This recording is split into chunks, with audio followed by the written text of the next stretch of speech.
Sizobheka nje incwadi kaLeviticus uchapter 19 uverse number 1 noverse number 27. Isihloko sakhona sithi imithetho yobungcwele. Uverse 1, uJehova wakhuluma kuMose wathi, yisho kuyo yonke inhlangano yabantwana bakwa-Israyeli uthi kuyo, niyakuba ngcwele ngokuba mina Jehova uNkulunkulu wenu ngingcwele. Verse 27, anikudilinga amakhanda enu emaceleni, ungoni isilevu sakho emaceleni, anikuzigcaba emzimbeni yenu ngenxa yabafileyo, ningazilobi amabala, nginguJehova.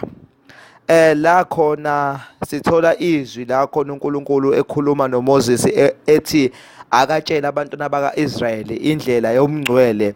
Abanye abantu bake belithi lelizwi umthetho, kodwa noma ngabe kuthiwa umthetho, kodwa uma kuwumthetho womngcwele, okokuqala umngcwele bukaNkulunkulu abudluli.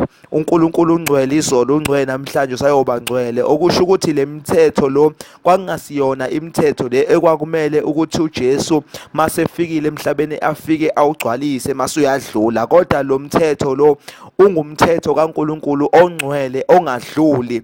Ngokuba noPetro uke wakhuluma ngayo le ncwadi lesikhuluma ngayo, uthi uPetro yibani ngcwele njengalokhu kulotshiwe encwadini ukuthi yibani ngcwele njengalokhu nami ngingcwele. Okusho ukuthi njengoba kuyimithetho yomngcwele, okusho ukuthi yilento uNkulunkulu ayifunayo empilweni zabantu ukuthi abantu bebe nazo, zibe kubo. Okusho ukuthi lo mthetho lo, kukhona imithetho uJesu angazange ayigcwalise, kodwa wagcwalisa le eyayikhulume ngokuza kwakhe. Lithi iBhayibheli imithetho egcwalisiwe oqala owesabatha.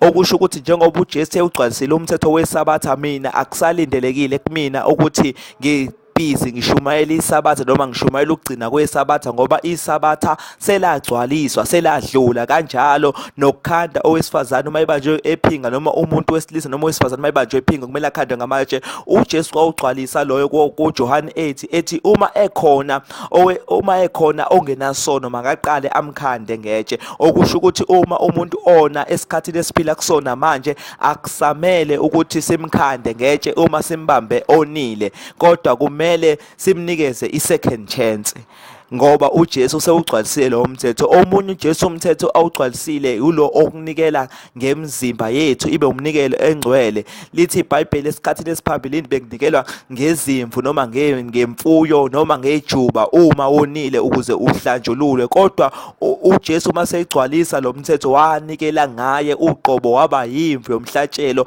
ngenxa yezono zethu, ukuze kuthi loyo okholwa uyena noma loyo oza kuyena abe nokuphila okuphakade.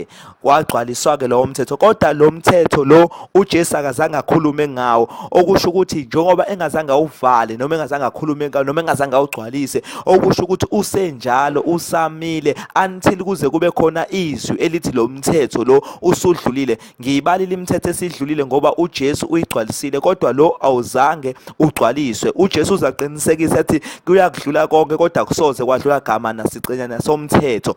Okusho ukuthi azathi uPawuli umthetho muhle ungcwele uvela kuNkulunkulu, athi ulungile.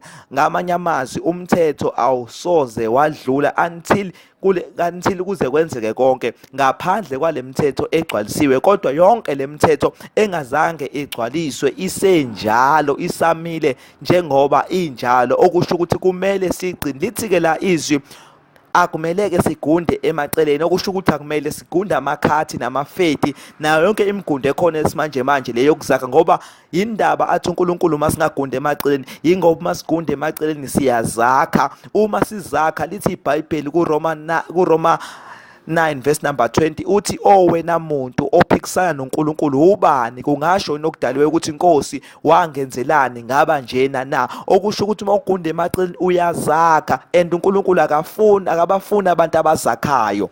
nabafaka ama-makeup akabafuni. Uma uzakha uNkulunkulu akakufuni, haleluya, ngingasebenzi akakufuni, kodwa lokho osuke ukwenza uNkulunkulu akakufuni. Lokho okwenzayo kuNkulunkulu angakufuni kona kungcolisa umphefumulo wakho. Ingakho izwi lithi ungavumeli inyama yakho ingcolise umphefumulo wakho. Yiwona-ke amazwi engize nawo namhlanje. Uma usagunda amakhathi, yazi kahle ukuthi uma kufika uJesu awuzongena ezulwini. Anginandaba ukuthi kubonakala ugunda ikhathi kuyinto nje engelutho engeke izikhiphe ezulwini, kodwa uthi ngikutshele njengoba isezwini ibalekile.